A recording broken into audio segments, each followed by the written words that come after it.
Because when you look at a lot of these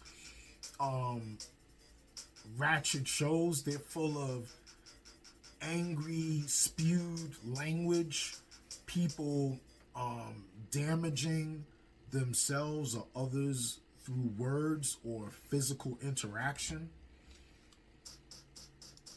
You know what I'm saying?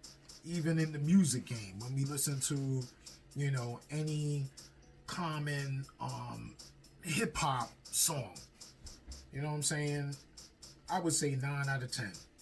To be fair, 8 out of 10. You listen to 8 out of 10, 9 out of 10 songs. Like, what are we talking about? Like, what is the content that is being implemented or shared for our ingestion? And how does that affect us regularly when we ingest these things into our system? You know what I'm saying?